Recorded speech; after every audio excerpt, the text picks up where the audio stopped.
دوستو آج کی اس ویڈیو کا موضوع پہلی ویڈیو سے تھوڑا مختلف ہے، لیکن آج کی ویڈیو بہت دلچسپ اور سبق آموز ہونے والی ہے۔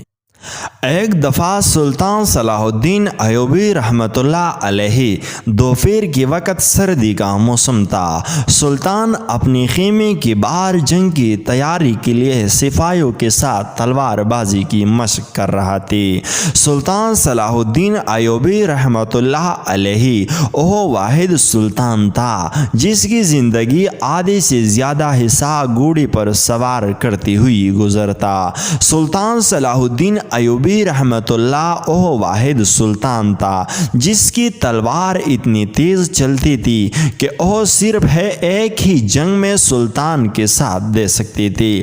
بڑے بڑے لوہار اور کاریگروں نے سلطان صلاح الدین ایوبی رحمۃ اللہ علیہ کے لیے تلواریں تیار کی تھی، لیکن کوئی بھی تلوار سلطان کے پاس رک نہیں پاتی تھی۔ بہت سے مورخین لکھاتے ہیں کہ سلطان صلاح الدین ایوبی رحمۃ اللہ علیہ کی تلوار کی رفتار اتنی تیز ہوتی تھی کہ اگر اس وقت سلطان صلاح الدین ایوبی رحمۃ اللہ علیہ کی تلوار کی رفتار جنگ میں لڑتے وقت ناپی جاتی اور اگر وہ تلوار آج کسی لوہے کے جسم پر اس رفتار سے ضرب لگائی جائے تو وہ لوہا بھی دو حصے میں کاٹ سکتا ہے۔ اس لیے سلطان صلاح الدین ایوبی رحمۃ اللہ علیہ نے اپنی خود خاص داد سے ایک تلوار تیار کی تھی جو آپ کا ہمیشہ ساتھ دیتی تھی۔ سلطان صلاح الدین ایوبی رحمۃ اللہ علیہ مشق کے دوران سپاہیوں کے ساتھ مصروف تھے کہ سپاہی نے آ کر خبر دی کہ حضور مصر شہر کے سب سے بڑے تاجر انجوک کا خط الچی لے کر آیا ہے۔ سلطان نے سپاہیوں کو کہا کہ اس الچی کو اسی وقت میرے پاس لے آؤ۔ جب سلطان نے الچی سے لے کر خط پڑھا تو اس میں لکھا تھا کہ حضور مصر شہر سے باہر پڑوسی ملک کے بازار میں جانے کے لیے ہمیں مصر کی سرحد کے ساتھ ایک بہت بڑا گاؤں ہے، اس میں سے گزارنا پڑتا ہے اور اس گاؤں کا سردار ایک ظالم، سپاک اور غیر مسلم ہے۔ پہلے تو ہم اس لالچی سردار کو کچھ لے دے کر وہاں سے اپنا سامان گزر رہے تھے، لیکن جب سے اسے پتہ چلا ہے کہ مصر پر اب آپ کی سلطنت قائم ہو چکی ہے، لہٰذا وہ چاہتا ہے کہ اب ہم اسے دگنا محصول دیں، پھر ہمیں وہاں سے سامان گزارنے دیا جائے گا ورنہ ہمیں اپنا سامان واپس لوٹنا پڑے گا۔ یہ سن کر سلطان صلاح الدین ایوبی رحمۃ اللہ علیہ نے اس سردار کی طرف خط لکھا کہ جو روایات کے مطابق ہوگا میں ضرور کروں گا، لیکن یہ تمہارا مطالبہ ناجائز ہے، لہٰذا ہم تمہارے اس مطالبے کو مان نہیں سکتے۔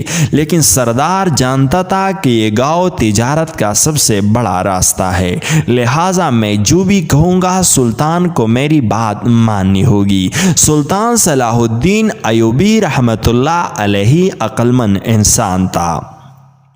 سلطان جانتا تھا کہ یہ کسی بھی طریقے سے نہیں مانے گا، لہٰذا اس کے گاؤں کو فتح کیے بغیر اس مسئلے کا حل نہیں نکل سکتا۔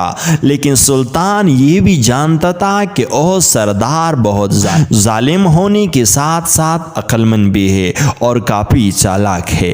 اس کے علاقے کو فتح کرنا مشکل ہے نہیں بلکہ ناممکن ہے، کیونکہ اس سے پہلے کئی بادشاہ اس کے علاقے پر حملہ کر چکے ہیں، لیکن تمام بادشاہ ناکام ہو کر واپس لوٹ گئے۔ سلطان بڑا حیران ہوا کہ ایسے آخر کیا بات ہے کہ چھوٹی سی علاقے کو فتح کرنا اتنا مشکل ہے۔ سلطان صلاح الدین ایوبی رحمۃ اللہ علیہ اپنے خیمے میں گیا اور علی بن سفیان اور اپنے چند کمانداروں کے ساتھ حکمت عملی تیار کی اور اس علاقے کو فتح کرنے کے لیے بہترین حکمت عملی تیار کر لی گئی۔ سلطان صلاح الدین ایوبی رحمۃ اللہ علیہ نے بڑی ہی عقل مندی سے اس کے سارے علاقے کا محاصرہ کر لیا اور اس سردار کو پتہ بھی نہیں چلا۔ اب سلطان نے اسے خط بھیجا کہ اگر تم اپنا علاقہ چھوڑ کر بھاگ جاؤ تمہاری جان بخش ہو جاؤ گی، ورنہ تمہیں قتل کر دیا جائے گا۔ وہ سردار بہت مغرور تھا، اس نے سلطان کی بات کو سنجیدہ نہیں لیا اور جنگ کی تیاریاں کرنے لگا۔ سلطان نے بھی محاصرے کے رکھا تھا، لیکن اچانک سلطان کو خبر ملی کہ ہمارے لشکر کی پیچھے کی جانب اس علاقے کے ساتھ ایک لگتی جنگل سے سپاہیوں کا ایک دستہ آیا اور حملہ کر کے بھاگ گیا۔ سلطان بڑا حیران ہوا اور سلطان نے اپنا آدھا لشکر اس جنگل کے محاصرے کے لیے بھیج دیا اور کہا کہ اس جنگل کو چاروں طرف سے گھیر کر اس جنگل میں داخل ہو جاؤ اور اسی جنگل میں ایک ایک سپاہی کو قیدی بنا لو۔ لیکن حیرانگی کی بات اس وقت ہوئی جب سلطان کے سپاہیوں نے اس جنگل کا چپا چپا چھان مارا، لیکن ایک بھی سپاہی نظر نہ آیا۔ کمانداروں نے سمجھا کہ شاید وہ بھاگ گئی ہوگی، لہذا سلطان کے سپاہی دوبارہ آ کر سلطان کے لشکر کے ساتھ مل گئی۔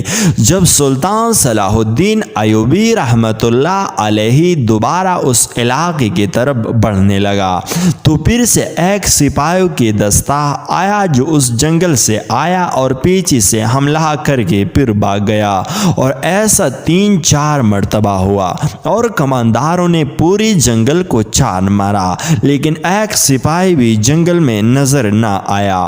جب یہ خبر سلطان تک پہنچی کہ ایک سپاہیوں کا دستہ پیچھے سے حملہ کر کے جنگل میں گھس جاتا ہے، لیکن معلوم کرنے پر کھوج لگانے پر ہمیں جنگل سے ایک سپاہی بھی نظر نہیں آتا، سمجھ نہیں آتے وہ کہاں سے آتے ہیں اور کہاں غائب ہو جاتے۔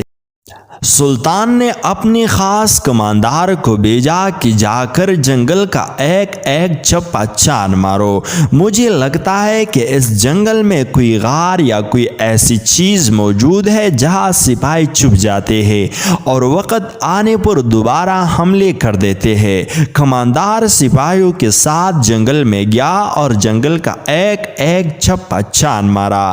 حجم کے لحاظ سے جنگل بہت چھوٹا تھا، اس میں نہ ہی کوئی غار تھا، نہ کوئی سرنگ تھی، نہ کوئی اتنی گٹائی جھاڑیاں تھی کہ اس میں سپاہی چھپ سکے، اور کماندار واپس لوٹ آیا اور آ کر سلطان صلاح الدین ایوبی رحمۃ اللہ علیہ کو خبر دی۔ سلطان صلاح الدین ایوبی رحمۃ اللہ علیہ نے دوبارہ اس علاقے کی طرف بڑھنے کی کوشش کی تو پھر سے اچانک سپاہیوں کے دستے نے سلطان کی لشکر پر پیچھے سے حملہ کر دیا اور پھر دوبارہ اس جنگل میں بھاگ گئی۔ سلطان سمجھ گیا کہ یہ ہمیں آگے بڑھنے نہیں دے گی۔ اب سلطان صلاح الدین ایوبی رحمۃ اللہ علیہ کو خبر ملی تو سلطان نے آدھی لشکر کو وہی محاصرے کے لیے رکھا اور آدھے لشکر کے ساتھ اس جنگل کے محاصرہ کر لیا، اور سلطان اب آگے تھا اور کماندار اور سپاہی پیچھے تھے۔ سلطان نے پوری جنگل کا چپا چپا چھان مارا۔ جنگل چھوٹا تھا لیکن اس میں ایک سپاہی بھی نظر نہ آیا اور نہ کوئی سراغ ملا۔ سلطان حیران تھا کہ آخر ایسی کیا بات ہے کہ ایک بھی سپاہی نظر نہیں آتا، آخر وہ سپاہی جاتا کہاں ہے؟ ساتھ میں نہ کوئی پہاڑیاں ہیں، نہ ہی کوئی دوسرا جنگل ہے، نہ ہی کوئی کھیت ہے، ویران علاقہ ہے، آخر وہ سپاہی کہاں سے آتے ہیں اور کہاں جاتے ہیں؟ یہ سوچ سوچ کر سلطان صلاح الدین ایوبی رحمۃ اللہ علیہ ہر طرف گھومنے لگا کہ اچانک سلطان کی نظر ایک کنویں پر پڑی۔ سلطان نے اپنی سپاہیوں کو کہا کہ اس کنویں میں کوئی برتن ڈالو اور پینے کے لیے پانی نکالو، کیونکہ سپاہی بھاگ کر تک چکے تھے۔ سپاہیوں نے نیچے ایک برتن ڈالا اور پانی نکال لائے، اور جیسے ہی سلطان نے اپنے منہ پر پانی رکھا تو سلطان سمجھ گیا کہ یہ کنویں کا تازہ پانی نہیں ہے، کیونکہ اگر یہ کنویں کا پانی ہوتا تو اس میں سے وہ مہک نہیں آتی جو ایک تازہ پانی میں آتی ہے۔ اس کا مقصد یہ ہے کہ اس کنویں میں پانی ڈالا جاتا ہے۔ حتیٰ کہ یہ کنواں ہی نہیں، سلطان کو شک پڑ گیا۔ سلطان کو یہ بات سمجھ میں آئے گی کہ اس کنویں میں کوئی راز چھپا ہوا ہے۔ سلطان فوراً اس کنویں کے دہانے پر گیا اور سپاہیوں کو حکم دیا کہ اس کنویں کا پانی نکالو۔ اب سپاہی اپنے تمام کماندار بھی حیران تھے کہ آخر اس کنویں کے پانی کیسے نکالے گے، لیکن سلطان صلاح الدین ایوبی کا حکم تھا، سپاہی کیسے ٹال سکتے تھے۔ سپاہیوں نے اپنے طریقے سے کنویں سے پانی نکالنا شروع کر دیا، اور حیرانی کی بات اس وقت ہوئی کہ جب پانی آہستہ آہستہ ختم ہوتے ہوتے مکمل پانی ختم ہو گیا۔ سلطان صلاح الدین ایوبی رحمۃ اللہ علیہ نے سپاہیوں کو حکم دیا کہ ایک لکڑی کے سر پر ایک کپڑا باندھ کر اس کو آگ لگاؤ۔ سپاہیوں نے ایسے ہی کیا۔ اب سلطان جلتی ہوئی آگ لے کر کنویں کے اندر چلا گیا۔ جب سلطان کنویں کے نیچے اترا تو دیکھا کہ اس پانی کے نیچے ایک دروازہ موجود تھا۔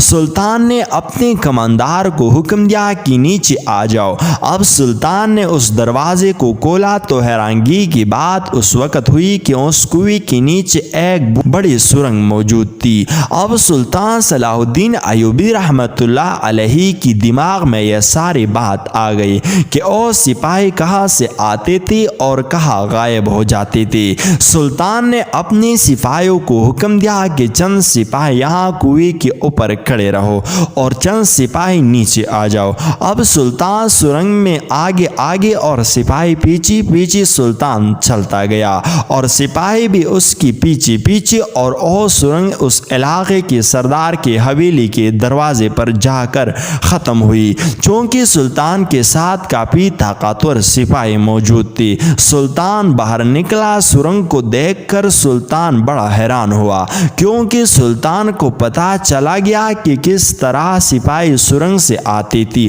اور پیچھے سے حملہ کر کے دوبارہ واپس سرنگ میں چھپ جاتے تھے۔ سلطان نے اپنے سپاہیوں کے ساتھ حویلی پر حملہ کر دیا اور اسے چند لمحوں میں فتح کر کے سردار کو پکڑ لیا، اور ادھر سے سلطان نے اپنے ایک جاسوس بھیجا کہ سپاہیوں کو جا کر کہو کہ سارے گاؤں کا محاصرہ کرتے کرتے تمام سپاہیوں کو قیدی بنا لو، اور ایسے طرح سلطان کا پیغام پہنچتی ہی چند ہی گھنٹوں میں سپاہیوں نے پوری علاقے کو فتح کر کے مرکزی حویلی پر پہنچ گئی۔ تمام سپاہی بڑے حیران ہوئے کہ آخر سلطان حویلی کے مرکز تک کیسے پہنچ گیا، کیونکہ سلطان تو اسی جنگل میں موجود سپاہیوں کو پکڑنے کے لیے گیا تھا۔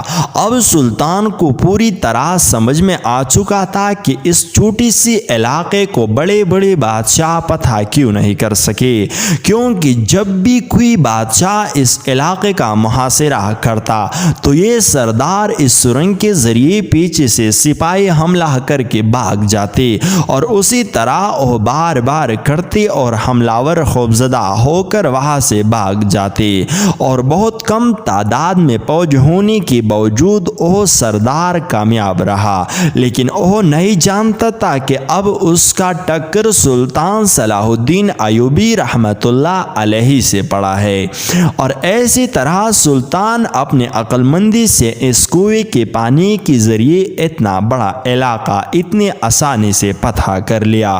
دوستو، اس لیے کہتے ہیں کہ جنگ صرف طاقت سے نہیں بلکہ عقل اور بہترین حکمت عملی سے لڑی جاتی ہے۔ جس بادشاہ کے پاس عقل ہوتی ہے وہ اپنے محل میں بیٹھے بیٹھے بڑے بڑے علاقے فتح کی جاتی ہے۔